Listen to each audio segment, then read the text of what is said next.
Mesdames, Messieurs, bonjour et merci de renouveler votre fidélité à votre émission Le Jury du Dimanche, le premier JDD du mois d'octobre. Nous sommes dans la semaine du Mawlud et c'est pour cela que nous recevons professeur Mouhamadou Bassir Diop. Il est lauréat du prix international ISESCO 2008 pour les sciences en géologie et membre de l'Académie africaine des sciences.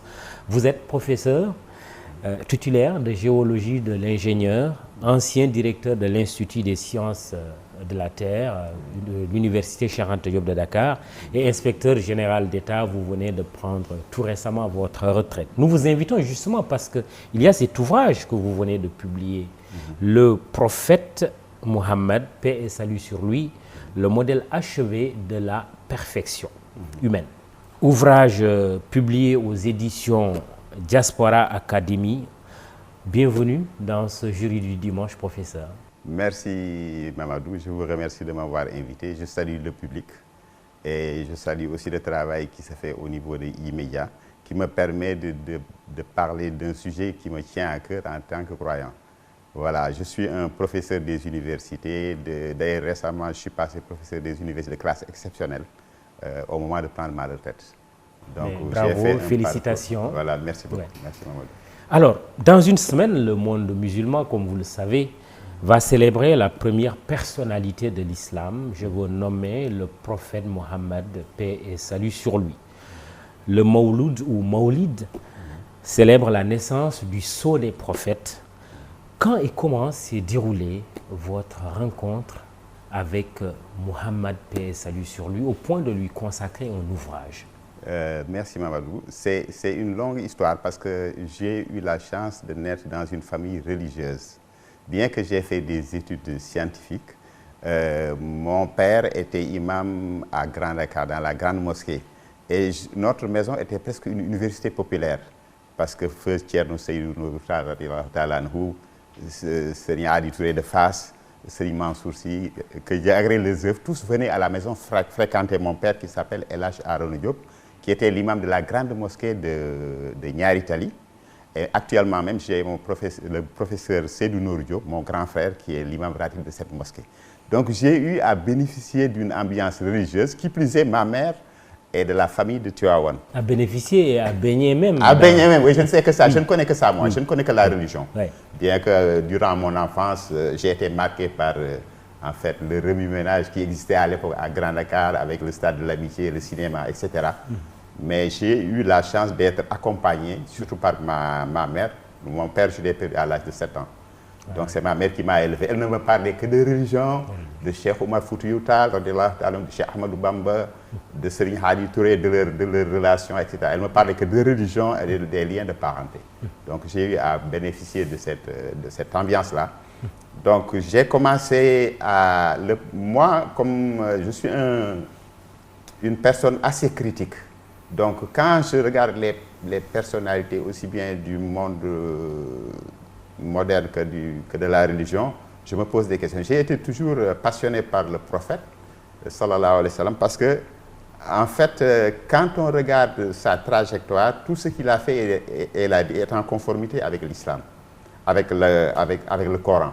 D'ailleurs, notre mère Aïcha, Lagré, disait que le comportement du prophète, c'est le Coran en marche. Donc moi, depuis des années, comme je suis scientifique, j'ai l'esprit assez critique, je me pose toujours des questions. Et à un certain moment, il est vrai que maintenant, j'ai eu des réponses partielles avec les conférences, les hadiths que je lis. Mais à un moment, il me fallait ce qu'on appelle un fil conducteur. Vous savez, quand Gandhi, par exemple, s'est prononcé sur la personnalité du prophète, quand les auteurs que j'ai cités, ils ont étudié le prophète. Je pense que c'est l'erreur que font les gens. Le prophète, il faut l'étudier. Chaque pas qu'il pose, il faut l'étudier. Quand Cheikh Ahmadou Bamba nous dit que Dieu l'agrée, que je suis le serviteur du prophète, ça veut dire qu'il y a beaucoup de choses derrière. Parce que le prophète a vécu il y a 1400 ans. Ils ne sont pas de la même époque, mais il a dû l'étudier. Sidi Hadj Malik disait la même chose, comme tu le disais tout à l'heure. Je compte poser mes pas là où les a posés le saint prophète. Même son petit-fils Cheikh Ahmed Tijan Chérif dit la même chose que Cheikh Ahmadou Bamba. Donc, de ce point de vue-là, La convergence, c'est sur le prophète. Donc le prophète est un modèle qu'il faut étudier. Donc ma rencontre avec le prophète. Donc à partir de certains moments, j'ai commencé maintenant à vraiment essayer de cerner autant que je peux le personnage pour connaître un peu sa personnalité, pour pouvoir l'imiter. Parce que le prophète, on l'imite. Mais justement, peut-on étudier le prophète Mohammed, paix et salut sur lui, avec objectivité, avec l'objectivité du scientifique que vous êtes? Voilà, pour moi c'est là il faut être un croyant d'abord. Vous êtes croyant d'abord, mais il faut un esprit critique. Parce que quand vous regardez par exemple le Coran, Allah Tout-Puissant dit toujours qu'il parle aux gens doués de raison. Il faut raisonner. Pour moi, le scientifique aborde les problèmes et essaie d'avoir des amorces de solutions. Donc, autant je suis croyant, mais je me pose des questions. J'essaie de voir un peu comment le prophète, par exemple, a matérialisé dans la vie pratique les instructions divines. Par exemple, Allah lui dit souvent dans le Coran, il y a plusieurs fois, il dit « sois modeste ». Comment il matérialise cette modestie? Ça, on peut l'étudier. Par exemple, tu sais que quand il venait dans une assemblée, le prophète Mohammed sallallahu alayhi wa sallam se mettait là où la place était disponible. Maintenant, c'était aux gens de venir, de l'amener peut-être à des places où il était peut-être qui correspondaient à son statut. Oui, il ne venait jamais comme ça, se mettre devant les gens pour montrer que c'est lui le prophète. Ou bien attendre que tous les gens s'installent. Par exemple, en fait, la plupart des autorités aujourd'hui, quand ils donnent un rendez-vous, non, ils ne respectent pas le rendez-vous. Ils attendent que tous les gens soient installés, ensuite ils viennent s'installer. Alors que lui, même dans sa maison, donc c'est quelque chose qu'on peut étudier. Par exemple, quand quelqu'un l'appelle, il me dit voilà, c'est lui qui vient vers vous. Alors que nous, dans notre culture et dans notre camp, le père de famille, c'est lui qui donne les ordres. Alors que lui, ce n'était pas comme ça. Par exemple, dans sa modestie, il lui arrivait de faire le marché pour son voisin. Et il lui arrivait d'aller au marché et de prendre ce qu'il achetait sur le pan de son avis. Paix et salut sur lui. Ça, on peut l'étudier. Je pense que c'est des choses qu'on peut étudier. Mais est-ce que vous avez été habité, je vous provoque un peu, par le doute un moment dans votre travail, dans vos recherches, pour mieux connaître le prophète? Non, parce que moi, mon statut, je suis quelqu'un qui réfléchit beaucoup. J'aime réfléchir. Je suis pas à la vague, comme on dit. Moi, il me faut des convictions. D'ailleurs, maintenant, ce qui a créé le doute chez moi, c'est que c'est au moment où j'ai décidé d'écrire le livre. Je me suis posé des questions. Je ne te cacherai pas que souvent, j'ai eu l'intention d'arrêter. Parce que je me suis dit, est-ce que je n'ai pas, comme on dit, quelqu'un qui n'a pas des dents assez solides pour attaquer la viande de poulet, pourquoi il attaquerait la viande de bœuf ou la viande... Tout à fait. Voilà, je me suis posé cette question. Est-ce que je n'ai pas commencé... Et vous l'avez écrit, vous l'avez écrit dans le livre. Voilà, cette tentation d'abandonner vous constamment habité. Voilà. Parce qu'à l'origine, pour moi, c'était une démarche intellectuelle. Je voulais mieux connaître le prophète pour pouvoir l'imiter. Parce que pour l'imiter, il ne suffit pas de savoir, par exemple, un hadith. Il suffit de savoir ce qui est derrière. Parce que lui, dans toute sa démarche, cette démarche d'humilité, on la voit. Parce que lui, quand Allah lui dit « sois modeste », et Allah parle par exemple des orgueils dans le Coran, donc du coup, on voit dans tout ce qu'il faisait, il y avait, même, je vous donne un exemple. Par exemple, quand il était avec les compagnons, paix et salut sur eux, alors il s'arrangeait pour que ses jambes ne débordent pas les jambes des autres. Vous voyez un peu, je pense que aussi, ce qu'on peut retenir de sa personnalité, c'est qu'il était toujours en contact avec le divin. Dans tout ce qu'il faisait, il y avait la matérialité, il y avait en arrière-plan le Coran. Donc on peut dire vraiment que c'était un missionnaire. C'était un missionnaire de Dieu sur terre. C'est ça la conviction que j'ai eue. Et finalement, à partir de quand, à quel moment vous avez finalement décidé de dire non, j'y vais quand même, je vais écrire ce livre? Voilà, j'ai eu la chance d'être entouré par des personnes qui m'ont dit non, allez-y, il ne faut pas laisser parce que vous, au moins, comme on a dit tout à l'heure, vous êtes un scientifique. Vous avez la démarche du scientifique. Parce qu'il y a des soufis qui ont écrit sur lui, il y a des anthropologues, il y a des historiens, il y a des islamologues, mais vous êtes un scientifique, vous avez un œil nouveau, vous avez quelque chose à apporter. D'ailleurs, ça s'est matérialisé quand l'ouvrage est paru, parce qu'il y a beaucoup de collègues islamologues qui se sont partagés les vidéos qui étaient dans les réseaux sociaux pour dire qu'il faut les lire, il faut l'écouter, parce que lui, c'est un scientifique. Il nous apporte quelque chose de plus. Alors, c'est cet encouragement-là qui m'a poussé à écrire le livre. Maintenant, il y a d'autres arguments que vous connaissez. C'est la dégradation des valeurs, les insultes, les injures. Quand vous êtes musulman, ça vous heurte, parce qu'un musulman, il n'insulte pas. D'ailleurs, tu te rappelles, Mamadou, on dit pas dans le ramadan, quand quelqu'un vous insulte, il faut dire que je jeûne, mais c'est tout le temps. Un musulman qui connaît l'islam, il n'injurie pas. Même si on l'injurie, il pousse, il s'en va. Je suis musulman. Voilà, je suis musulman. Non, il n'injurie pas. D'ailleurs, je peux te raconter une petite anecdote qui est intéressante par rapport à cela. Un jour, le prophète Mohammed, paix et salut sur lui, était accompagné d'Abou Bakr, qu'Allah a agré son œuvre.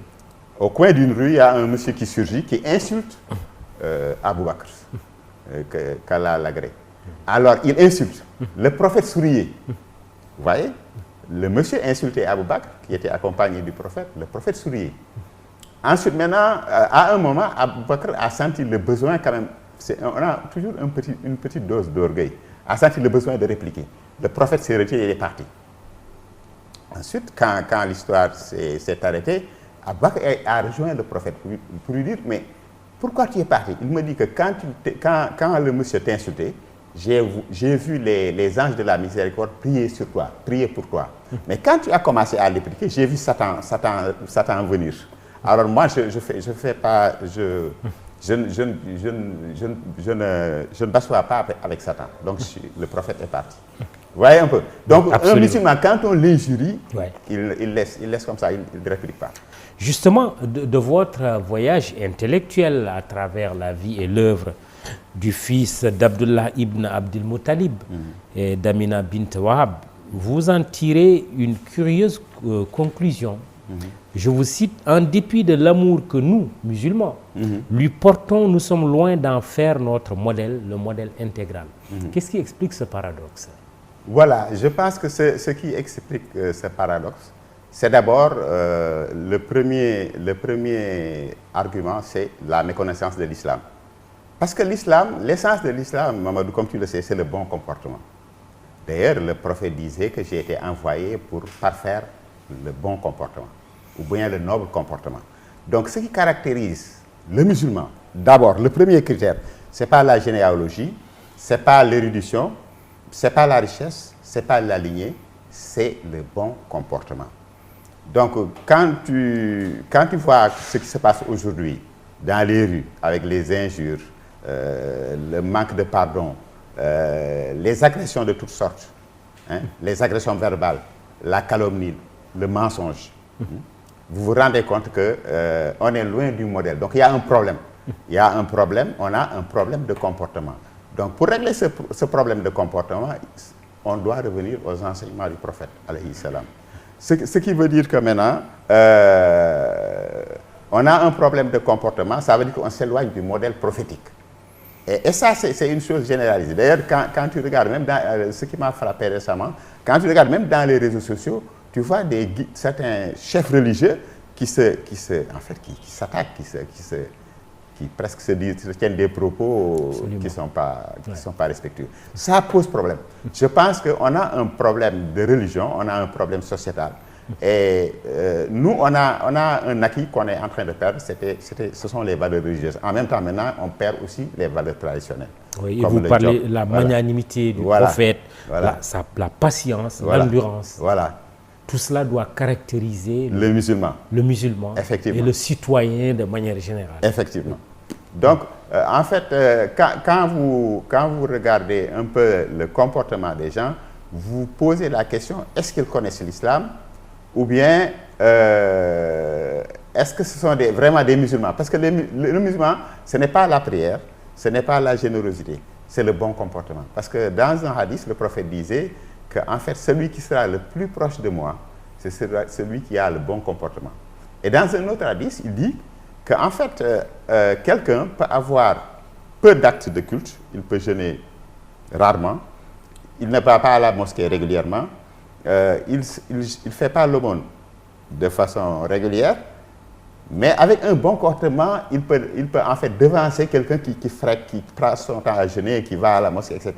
Donc l'élément principal sur lequel on peut apprécier la qualité du musulman, c'est le bon comportement. Mais justement, pourquoi nous, musulmans, nous éloignons progressivement du prophète? À mon avis, ça c'est peut-être avec la mondialisation, la modernité. Il y a d'autres valeurs qui sont mises en avant, comme le matériel, le paraître, le luxe, etc. Je pense que quand vous êtes musulman, on doit vous éduquer d'abord. On doit vous éduquer avec certaines valeurs. Le pardon, la bienfaisance, la sociabilité, la simplicité, l'humilité, la générosité. Hein? Tout ça, c'est des valeurs, ce sont des valeurs pour que la personne les acquiert, il faut qu'il soit éduqué, il faut qu'il soit élevé avec ces valeurs-là. Maintenant, la difficulté, c'est que même quelqu'un qui a ces valeurs-là, il va vivre difficilement dans une société comme la nôtre. Mais c'est le prix à payer, je pense. Donc, on s'éloigne de ces valeurs parce qu'il y a la mondialisation, il y a les réseaux sociaux, il y a des tas de facteurs qui font qu'on s'éloigne de plus en plus. Il est de plus en plus difficile de suivre le modèle prophétique. Mais le prophète l'avait presque dit avant. Il dit qu'il arrivera un moment où vraiment ce sera un djihad pour les croyants de rester sur le droit chemin. Apprendre à retenir sa langue, ça aussi vous l'avez relevé dans le livre, comme c'était aussi une des qualités, des nombreuses qualités même infinies du prophète. Apprendre à retenir sa langue et je dirais peut-être sa plume aussi. Voilà, ça va ensemble. Parce que d'ailleurs, lui, il disait, dites du bien des autres ou taisez-vous. Dites du bien ou taisez-vous. Donc, en fait, Mamadou, quand tu vois un musulman qui passe son temps à parler, quel qu'il soit islamologue, qu'il soit chef religieux, qui parle tout le temps, ça veut dire qu'il n'a pas compris l'islam. Parce que quand vous regardez, par exemple, le Coran, il y a peut-être, on a recensé plus de 750 versets qui parlent de méditation. De méditation à la création, par exemple, à l'alternance entre le jour et la nuit. Par exemple, le rôle des montagnes, le rôle des rivières, par exemple, ce qui se passe à l'interface entre l'eau douce et l'eau salée, ils ne se mélangent pas. Donc, en fait, Allah, il étend ses signes sur l'univers et il pousse le croyant à méditer sur ces signes. Et maintenant, le fait de réfléchir sur ces signes et de les maîtriser, de les comprendre, c'est ça qui élève le croyant, c'est ça qui augmente sa foi. Vous savez que la foi d'un musulman, c'est comme la batterie d'une voiture. Ça se charge, ça se décharge. Quand ça se charge, vous êtes dans la bénédiction, vous voyez, en fait, vous vous sentez très proche de Dieu. Mais quand ça se décharge, c'est quand vous insultez, quand vous faites des mauvaises actions.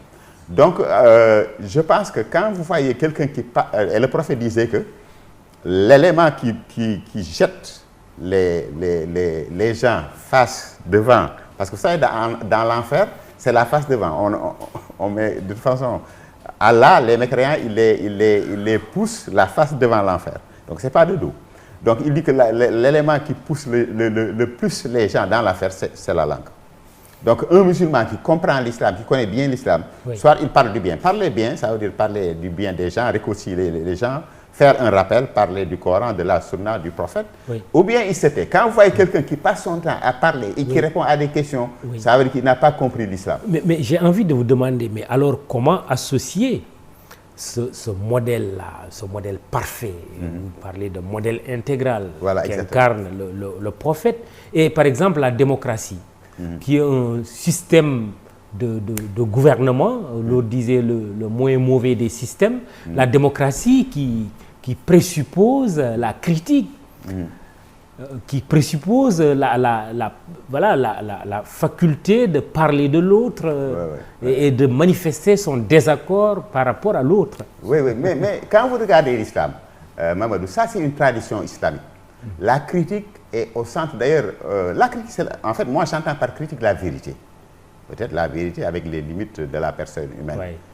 On dit que d'ailleurs, celui qui n'accepte pas la vérité, c'est de l'orgueil qu'il a. Et Allah, dans plusieurs versets, il déteste l'orgueil. Donc la critique positive, elle est acceptée de l'islam. Je vous donne un exemple. Il y a un moment du temps du règne de Omar ibn Khattab, qu'Allah a agréé son œuvre.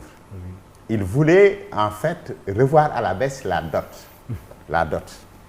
Mais c'est une dame qui s'est levée qui lui dit que toi Omar, une faveur que Allah nous a accordée, tu veux l'enlever.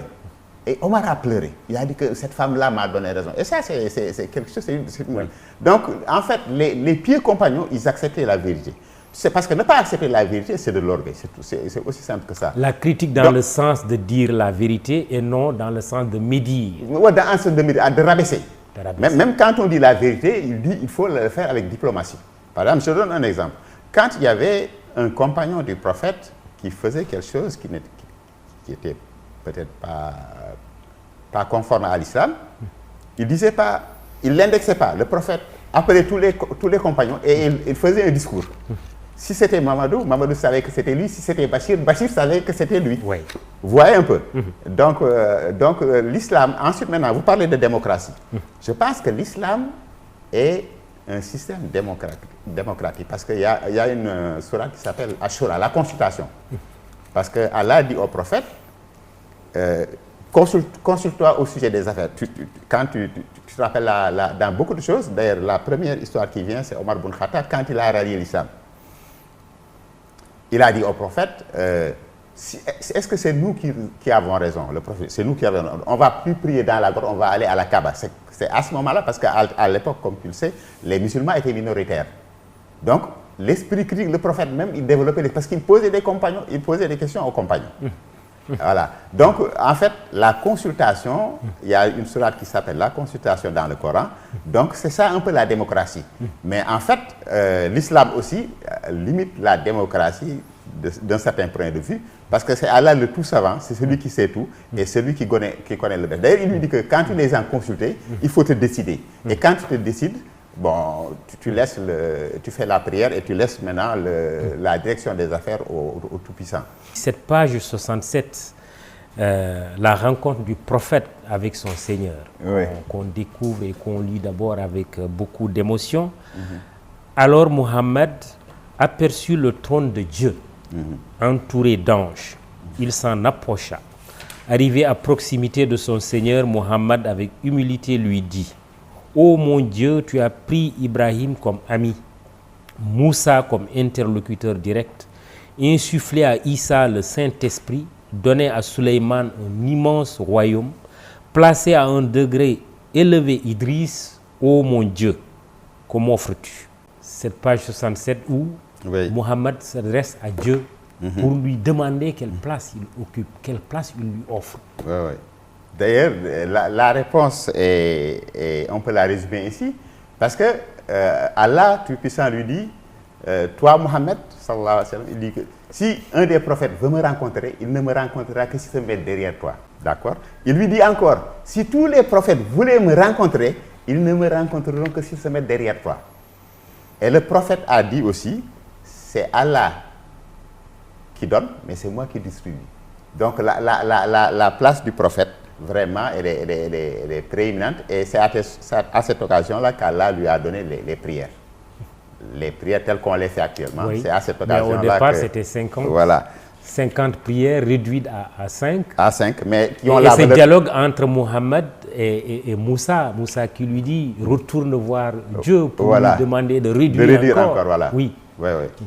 Ça, c'est l'importance de la prière, parce qu'en fait, vous savez, quand le musulman meurt, la première chose qu'on audite, c'est la prière. Si la prière est bonne, Allah ferme les yeux sur le reste. Si la prière est mauvaise, alors le musulman peut aller en enfer.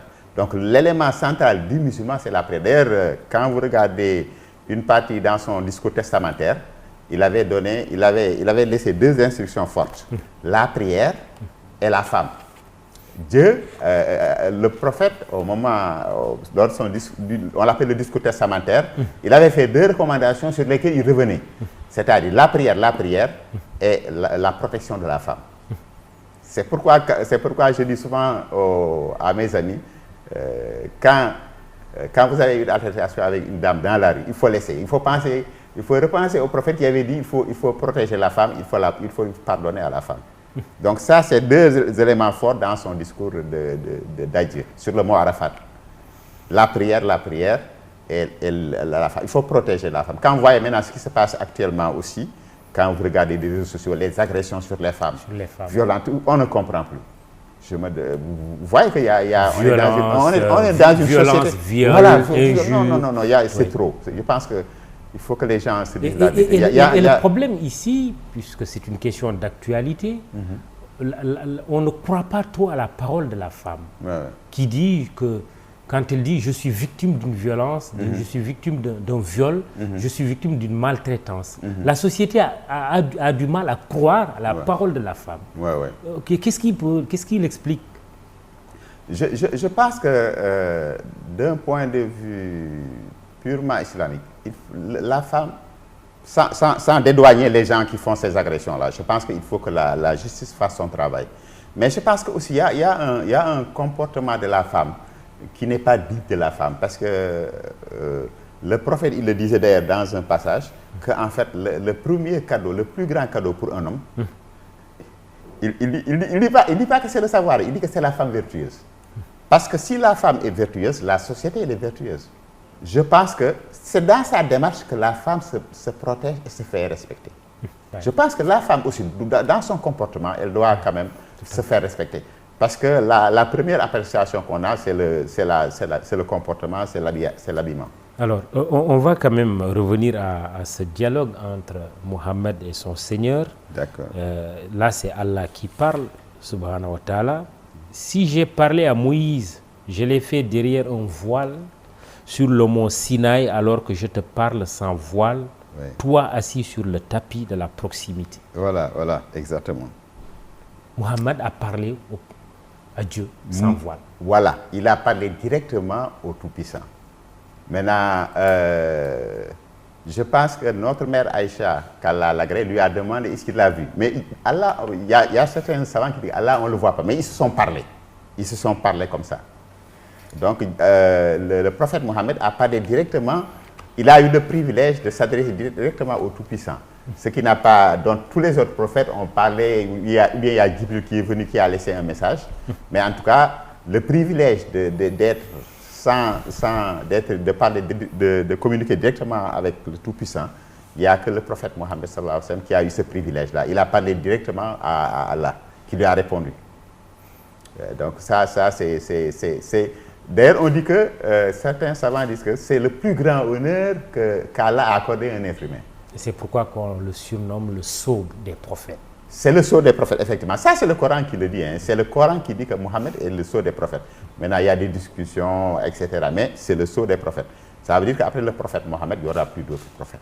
D'après le Coran. Connais-toi toi-même, ça me fait penser à Socrate aussi. Hein? Oui. Savoir donner le meilleur de nous-mêmes. Comment le musulman peut alors se connaître lui-même en faisant ici allusion au prophète, le meilleur de nous tous et le meilleur de nous-mêmes. Le prophète est à la fois le meilleur de nous tous et le meilleur de nous-mêmes. Le connais-toi toi-même. Comment alors le musulman peut entamer ce voyage pour arriver justement à se connaître lui-même en tant que musulman? Oui, je pense que l'origine, c'est la création. Parce que l'être humain a été créé par le Tout-Puissant, qui le connaît mieux que lui-même d'ailleurs. Il le dit dans le Coran. Je suis plus proche de vous que votre veine jugulaire. Donc Allah qui a créé l'être humain et le musulman après, c'est lui qui connaît le mieux l'être humain. C'est pourquoi il le guide. D'ailleurs, pour la petite histoire, il dit que dans la sourate Al-Baqarah, quelquefois, le croyant a envie de quelque chose, alors que la chose est mauvaise pour lui. Quelquefois, une chose lui répugne, alors que la chose est bonne pour lui. Vous ne savez pas, moi je sais. Voyez un peu. Donc, se connaître soi-même, c'est connaître la création, savoir qu'on a été créé par Dieu, qui nous connaît mieux que lui-même. Et comme nous avons nos limites, ce tout-puissant créateur nous guide. Et dans le fait de nous guider, il nous donne un modèle, c'est le prophète Mohammed sallallahu alayhi wa sallam. Voilà, c'est comme ça qu'il faut apprécier. Mais connais-toi toi-même, ça a des limites. Parce que même, Allah dit dans le Coran qu'il a étalé ces signes dans tout l'univers. Actuellement, récemment, il y a une neurobiologiste américaine qui s'est posé la question suivante. Elle s'est dit, comment un seigneur peut adorer un autre seigneur? Et elle a commencé à regarder les religions révélées et elle s'est convertie à l'islam. Donc, mais maintenant, de notre point de vue, il y a beaucoup de choses qu'on découvre sur le corps humain. Enfin, la toxirone, ça, ne regardez pas en vous-même. Chaque fois, il y a des scientifiques qui se convertissent parce que donc, les signes d'Allah sont répandus dans l'univers, dans la végétation, dans le règne minéral, dans le règne végétal, etc. Oui. Donc, quand vous les appréciez, ça permet à l'être humain de retourner vers Dieu. Mais quand vous regardez au fond de vous-même aussi, là où vous passez depuis l'embryon, ça vous donne aussi des éléments. Et quand vous voyez qu'un enfant qui grandit, il n'y a rien de plus compliqué. Quand vous le regardez, un enfant qui grandit, qui parle, c'est des signes partout. Je pense que maintenant, les signes sont en dehors de nous, mais dans nous aussi. Mais quand Allah dit « connais-toi toi-même », ça veut dire qu'il faut voir tes origines, là où tu étais, et ce que tu deviens, et ce que tu deviendras. Parce que tout ça, c'est important. Oui, et c'est là que j'ai parfois la contradiction chez le musulman. Parce que vous le dites, les musulmans sont tous conscients de la nécessité d'un retour véritable vers le Saint-Coran et la Sunna. Toutefois, chacun de ces cercles religieux met son legs spirituel en avant et ne veut rien lâcher de son héritage. Chacun affiche fièrement et publiquement donc ses origines. Ces problèmes peuvent être réglés facilement parce que dans son discours testamentaire, le prophète Mohammed, paix et salut sur lui, avait dit si vous avez des difficultés au niveau de la société, si vous avez des divergences, il faut retourner au Coran, il faut retourner vers le Coran, donc il faut revisiter le Coran et il faut revenir vers ma sunna. Donc en fait le socle, c'est le Coran et la Sunna. Si on se retourne vers le Coran et la Sunna, on pourra régler ces problèmes. Ensuite, maintenant, il y a un élément très important. Ils n'ont pas apporté, il n'y a pas eu de nouveau, parce que depuis le prophète, l'islam a été cerné et bouclé. D'ailleurs, le Coran le dit, que l'islam a été complété. Maintenant, il n'y a pas, tout ce qui vient après, parce que El Hadj Abdelaziz Dabakh, il disait que, en fait, le fait de dire Allah a dit ou le prophète a dit, ça ne nécessite pas de ceinture bannie. Parce qu'on dit que le guide religieux, qu'est-ce qu'il fait? Le guide religieux, il indique la voie, mais il n'attend rien derrière. D'ailleurs, quand tu vois un peu la partie qui concerne le maître spirituel, on dit qu'un maître spirituel, il faut des critères. Parce que actuellement, vous voyez beaucoup de gens qui se disent guides religieux, il y en a partout maintenant.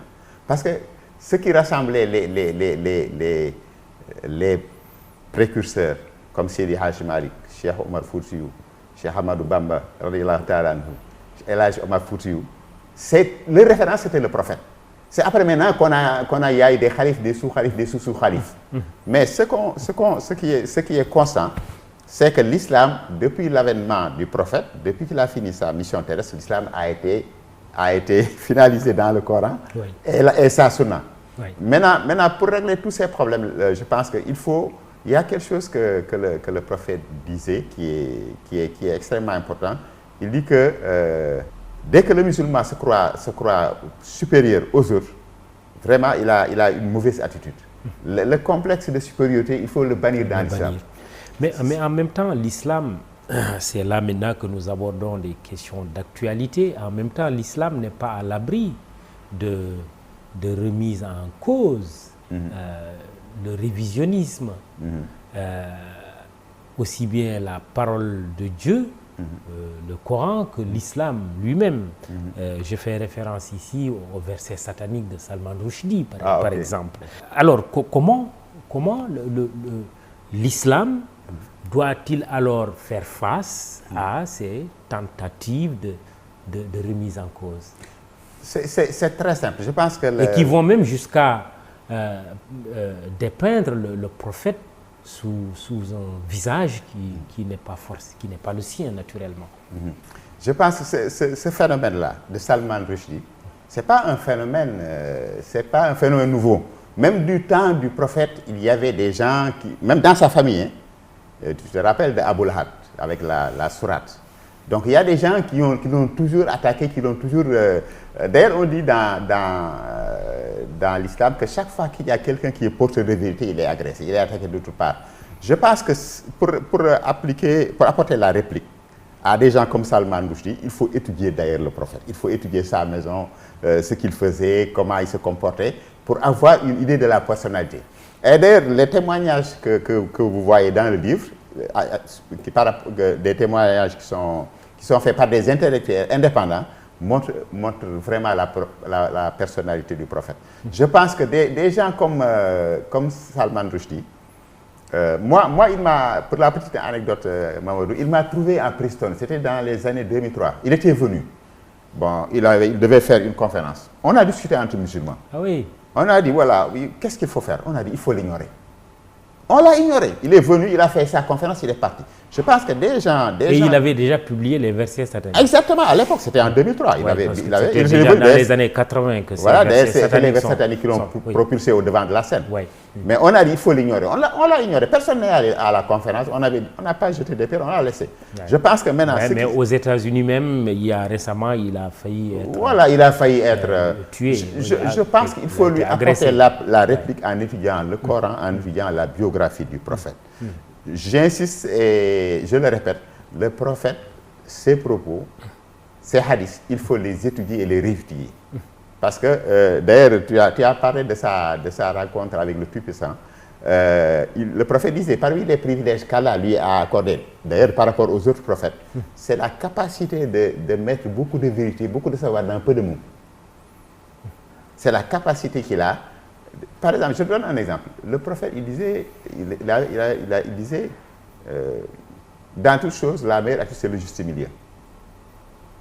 Ça, c'est quelque chose qui est plein d'enseignements. Quand tu vois quelqu'un qui est excessif. Par exemple, quand tu vois quelqu'un qui passe tout son temps dans la prière, qui délaisse sa famille, ça veut dire qu'il y a un problème. D'ailleurs, on lui avait parlé d'un groupe, d'un monsieur qui passait tout son temps à jeûner le jour et à prier la nuit. Le prophète a dit, qu'est-ce qui le fait vivre? Parce qu'il faut qu'il vive. Et lui, ce gars qui lui donne la nourriture, il est meilleur que lui. Donc l'islam, c'est un jeu d'équilibre. La mesure. Voilà, c'est la mesure, exactement, c'est la juste mesure. Donc voilà, dans une seule phrase, il peut mettre beaucoup de contenu. Absolument. Ouais. Alors, le djihadisme, le terrorisme, aussi, c'est des sujets qui sont là. Et souvent, quand on en parle, c'est l'islam qui est mis en cause. Voilà, l'islam, il faut dire que... Par certains. Voilà. Oui. Il faut dire qu'actuellement, il y a une certaine domination culturelle qui veut même faire disparaître l'islam. Parce que l'islam, c'est un ensemble. C'est un ensemble de comportements, mais c'est une vision aussi du monde. Maintenant, on dit que par de choc des cultures ou de choc des civilisations, mais l'islam, c'est une civilisation. Parce que dès lors qu'on dit que, l'islam, c'est le bon comportement, donc ça veut dire que c'est une façon de porter un regard sur l'autre, c'est une façon de porter un regard sur la société, sur l'environnement. Quand vous voyez d'ailleurs le désordre qu'on voit actuellement au niveau de l'environnement, les gens qui le font, ce n'est pas des musulmans qui comprennent l'islam. Parce que... Ils sont dans l'excès. Allah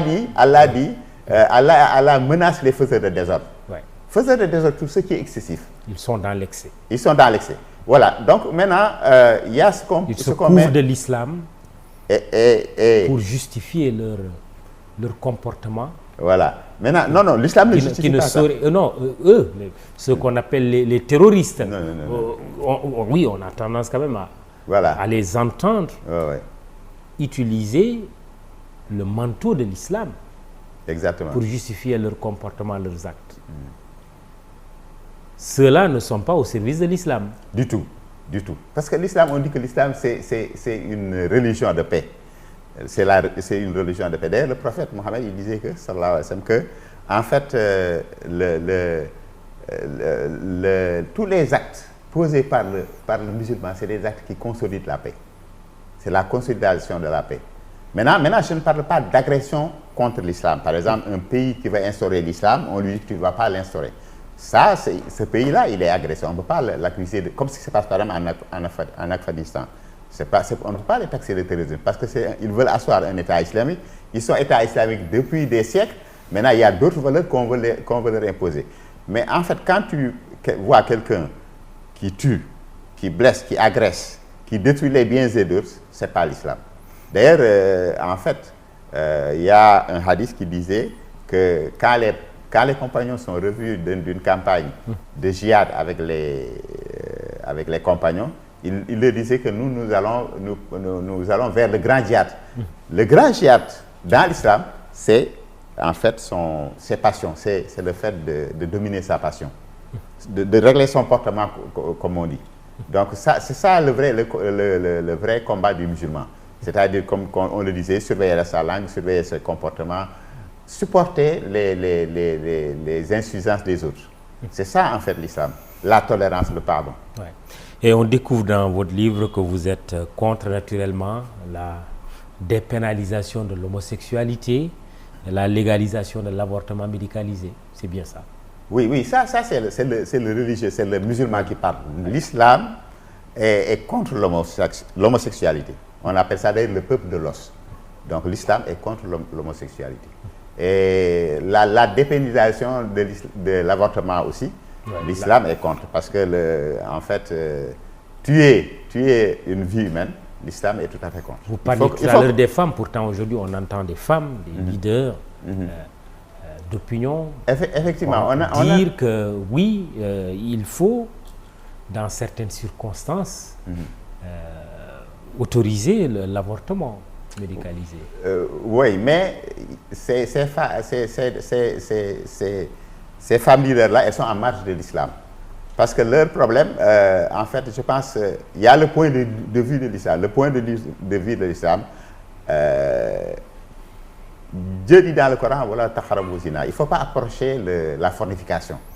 Donc tout ce qui laisse la place à l'adultère, à la fornication, l'islam est contre. Je pense que moi, en tant que croyant, je donne le point de vue de l'islam. L'islam est contre toutes ces pratiques. La vie humaine, elle est sacrée. Maintenant, une fois que... Oui, sauf qu'une femme peut être mariée, tomber enceinte, et que pour des raisons de santé, peut-être que ça... Voilà, que la grossesse pose des problèmes. L'islam règle ça. L'islam dit que quand la vie humaine de la femme est en jeu, c'est la vie humaine de la femme qu'il faut sauvegarder. Exactement. L'islam dit ça. Mais l'islam ne justifie pas certains actes. Jamais, il ne les justifie pas. Dans la société islamique, le rapprochement entre une femme et un homme se fait dans les règles du mariage. Justement, le malentendu, c'est que souvent quand on parle de l'avortement médicalisé, il y a beaucoup de gens qui s'empressent de penser à la fornication, à l'adultère. Alors oui, une femme peut être mariée et tomber enceinte, être porteuse d'une grossesse qui exposerait sa vie. Voilà. Dans ce cas, l'islam sauve la femme. Mais s'il n'y a pas, par exemple, atteinte à si la vie de la femme n'est pas en danger, je pense qu'il faut laisser il faut sauver l'enfant et puis que les gens prennent leurs responsabilités. Mais l'islam ne peut pas donner des justifications à ces genres de situations, sauf dans le cas où, comme on l'a dit, il y a la vie de la femme est en danger. S'il n'y a pas ça, il faut qu'on laisse l'enfant naître, grandir comme tout. Voilà, il va être un élément de la société. Je pense que il faudrait maintenant peut-être que ces femmes leaders connaissent mieux l'islam et qu'ils discutent avec les leaders religieux pour comprendre un peu certains aspects. Mais l'islam a ses règles qu'il faut suivre. Alors la laïcité, qui fait débat depuis très longtemps. Bon, parfois certains qui disent oui, mais pourquoi le Sénégal devrait être un État laïque?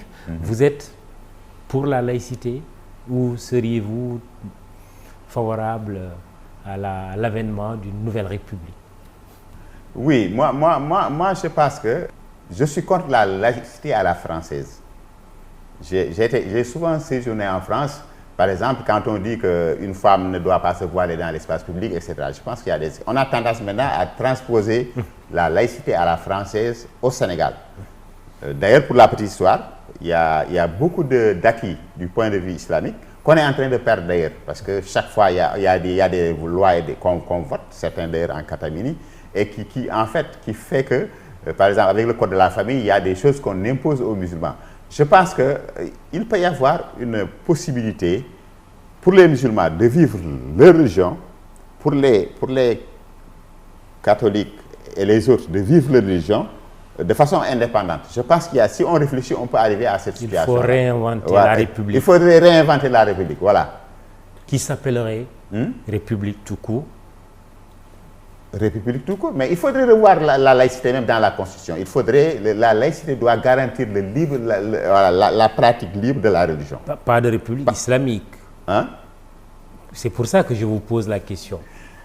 République islamique, je dis que les musulmans peuvent gérer leur religion. Oui. Par exemple, nous sommes dans un État où peut-être il y a des non-musulmans. Oui. Mais les musulmans, entre eux, peuvent être légiférés par la charia, par le Coran. Donc, ils peuvent, par la jurisprudence islamique. Donc, je pense qu'il est possible de trouver un équilibre, une zone d'entente entre les différentes religions qui existent et l'islam. Je pense que ça, on peut le faire. Et quand tu vois ça c'est une chose qui avait existé dans les années, avant les indépendances et dans les années 60. Avec les cadis. Avec les cadis, voilà, avec les cadis. D'ailleurs, moi, mon père était cadi, il avait un bureau ici à Abass Ndao. Et il jugeait tout ce qui avait trait au mariage, à l'héritage, etc. Très bien. Parlons d'abord du Mawlud. Voilà, samedi prochain, le 8, le monde musulman va célébrer le prophète Mohammed, qui est d'ailleurs le prétexte de votre livre, sa vie en tant que modèle achevé de la perfection humaine. Le Mawlud, alors, c'est une célébration. Là aussi, on voit d'ailleurs des gens qui choisissent de ne pas forcément célébrer le Mawlud. Voilà, ça, je pense que... Il faut le célébrer. La naissance du prophète, célébrer, la magnifier. De mon point de vue, il faut le célébrer parce que tout ce qui touche à la mise en avant du message prophétique, parce que le prophète, c'est une grâce. En tant que grâce, tant que tu le célèbres dans les règles de l'art, je pense que c'est un bienfait. Moi, je suis de ceux qui disent qu'il faut célébrer le Mawlud, il faut célébrer sa naissance, il faut revisiter son... Parce qu'en fait, on a parlé tantôt de El Hadj Malick Sy radiyallahu ta'ala anhu, alors lui, le Mawlud était l'occasion de faire l'état des lieux par rapport à la pratique islamique, par rapport à la sunna. Comme tu l'as dit tout à l'heure, il disait que je comptais poser mes pieds là où les a posés le prophète. C'était un état des lieux qu'il faisait par rapport à la pratique islamique. Donc moi, je suis de ceux qui disent que... Et ceux qui célèbrent chaque année la naissance du prophète. Je pense que c'est une grâce. Maodo Malick, dont l'année 2022 d'ailleurs est l'année du centenaire. Voilà, d'ailleurs. Quand on parle du Mawlud, on pense beaucoup naturellement au Gamou de Tivaouane. Exactement, après le Covid d'ailleurs. Ouais. D'ailleurs, je rappelle que le livre, je l'ai dédicacé le 25 juin, pendant heureuse coïncidence, pendant le centenaire de Sidi Hadj Malick. Ouais. Donc je pense que le prophète est une grâce. Le célébrer, c'est toujours un avantage, c'est toujours un bienfait. Ici et là-bas. Le prophète, c'est une grâce, Mamadou Ibra Kane. C'est ça que les gens oublient. C'est un cadeau qu'Allah nous a envoyé. Voilà, qu'Allah a envoyé à l'humanité depuis l'avènement de l'être humain. Donc je pense que le célébrer dans les règles de l'art, parce qu'il faut aussi respecter quand même la charia, que dans ces événements-là, qu'il n'y ait pas que les femmes et les hommes ne se mélangent pas, etc. Il faut respecter les préceptes islamiques. Rendons grâce donc à Allah, célébrons le prophète. Il a Tivaouane, comme il a partout, pour ce Mawlud 2022. D'ailleurs, depuis 2 ans, il n'y a pas eu de Gamou à Tivaouane et cette année, ce sera le cas. Inch'Allah. Alors, très rapidement, on ne peut pas quand même inviter un inspecteur général d'État, même si vous avez pris votre retraite tout récemment, sans lui poser ne serait-ce qu'une question sur l'IGE. Alors, l'IGE, corps de contrôle pour assurer la reddition des comptes ou plutôt un corps de règlement de comptes? L'IGE est un corps de contrôle pour la reddition des comptes. Mais l'IGE, comme on le voit dans les textes, est régi par des textes. Donc l'inspection générale a des limites et les inspecteurs généraux d'État ne travaillent sous les ordres de mission de Monsieur le Président de la République. Donc moi, quand on me donne une mission en tant qu'inspecteur, il y a un élément fort, je suis indépendant. Je suis libre d'écrire ce que j'écris. Mais une fois que j'écris, en toute bonne conscience d'ailleurs, je le soumets à l'autorité de Monsieur le Président de la qui de façon discrétionnaire lui donne en fait l'issue qu'il veut. Ce n'est pas comme par exemple les rapports d'enquête de l'OFNAC par exemple qui peut saisir le procureur. Nous on a cette limite-là au Sénégal. Il y a des pays maintenant où l'inspecteur général d'État a la possibilité, s'il y a des indices vraiment concordants sur un sujet, de transmettre son rapport directement au procureur. Vous pensez qu'il faut réformer l'IGE dans ce sens? Tout à fait, oui, tout à fait. Comme ça, on ne parlera plus de dossiers mis sous le coup. Voilà, on ne parlera pas de politisation des rapports d'enquête. Ça, c'est ma conviction. Et ça qui doit se faire d'ailleurs. Les rapports des corps de contrôle doivent aller directement à la justice. Il ne faut pas qu'il soit sous le contrôle des politiques. Qu'est-ce que vous, IGE, comment vous avez réagi quand vous avez entendu dans le dossier de Karim Wade ou le dossier de Khalifa Sall des critiques du genre, oui, que c'est des règlements de compte, qu'on a utilisé les rapports de l'inspection générale d'État pour éliminer des adversaires politiques? Je pense que, comme je l'ai dit, l'IGE, quand il fait son rapport de façon honnête, en respectant les textes, il a bonne conscience. Mais l'issue qui est donnée au rapport, en fait, c'est l'autorité suprême, c'est le président de la République qui lui donne l'issue qu'il veut. Voilà. Mais l'inspecteur général d'État, tant qu'il a fait son travail avec honnêteté, maintenant son travail se limite là. Alors, si tu veux ma réponse de façon personnelle, en mettant de côté l'étiquette du GE, je pense que le Sénégal gagnerait à transmettre les rapports de l'inspection générale d'État à la justice. Et c'est à la justice d'apprécier. Voilà. Je pense que nos magistrats sont assez courageux, suffisamment honnêtes pour réprimer qui doit être réprimé. Mais quand on donne un rapport d'enquête, de vérification administrative et financière ou d'audit à un politique, il réagira toujours de façon politique. C'est ça ma profonde conviction. La justice, elle doit être... Quand tu regardes le livre d'ailleurs, il y a un peu un passage qui parlait de l'imam Ali avec la justice. Il faut que l'autorité politique se détache de l'autorité de la justice qui doit être indépendante. Voilà. Nous sommes des humains. Nous sommes des êtres humains et souvent on a des tentations. On parle beaucoup aujourd'hui d'un projet ou en tout cas d'une intention d'amnistier les faits qui ont amené Karim Wade en prison, condamné à 5 ans de prison avec une amende de 138 milliards, mais aussi une condamnation de Khalifa Sall pour la même peine de 5 ans et 1,8 milliard de francs CFA. Vous pensez que ce serait une bonne chose d'aller vers une amnistie? Non, moi je suis très prudent par rapport à ces problèmes parce que avec les politiques, je prends mes distances. Ça veut dire quoi? Ça veut dire que si je n'ai pas d'argument, si je ne connais pas le dossier, mais en tout cas, ces problèmes-là peuvent être réglés, comme on l'a dit. Les dossiers d'enquête, il faut les publier. Il y a un rapport annuel qui doit être fait, que l'opinion soit informée. Maintenant, s'il y a suffisamment d'indices concordants sur des délits, par exemple des délits économiques, par exemple, ou d'autres délits, il faut leur soumettre à la justice. Il faut que la justice soit indépendante. Si la justice n'est pas indépendante, on aura toujours ces problèmes. Je pense que nous sommes dans un système où le pouvoir politique a trop de pouvoir et ça crée les problèmes. Y aurait-il eu une mission de vérification de la gestion de Mme Aminata Touré comme présidente du Conseil économique, social et environnemental?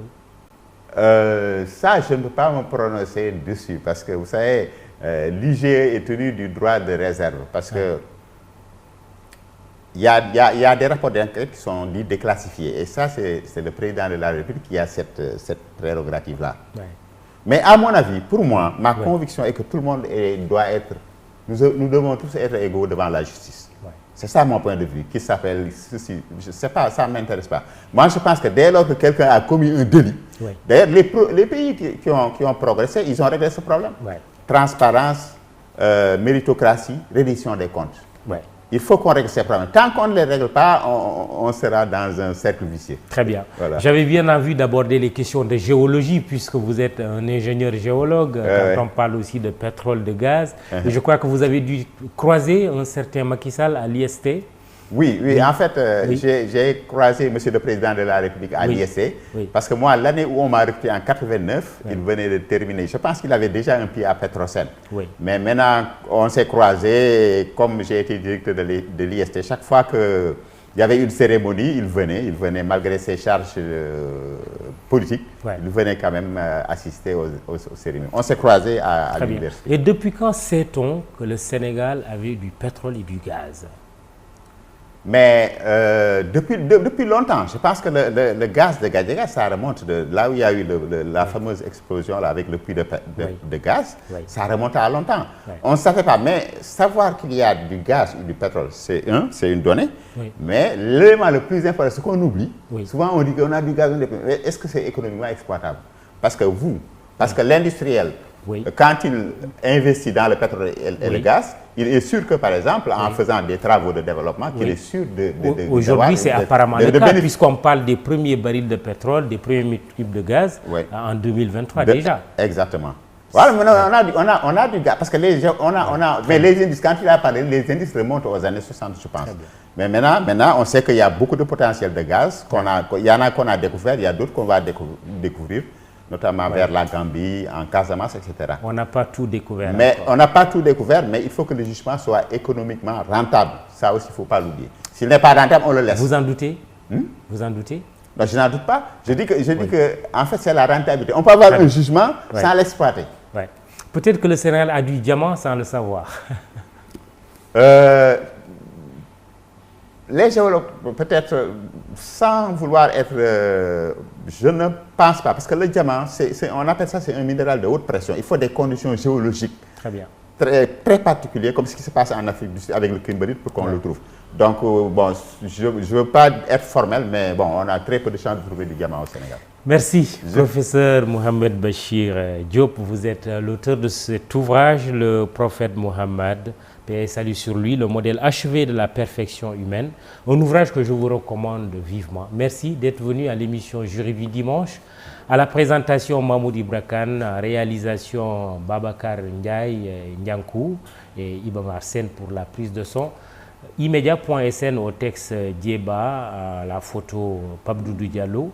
Réseaux sociaux, Biram Pouy et Fatima Taba. Bon dimanche, rendez-vous dimanche prochain probablement, sauf si peut-être à cause du Gamou, nous devrions nous retrouver dans 2 semaines. Bon dimanche.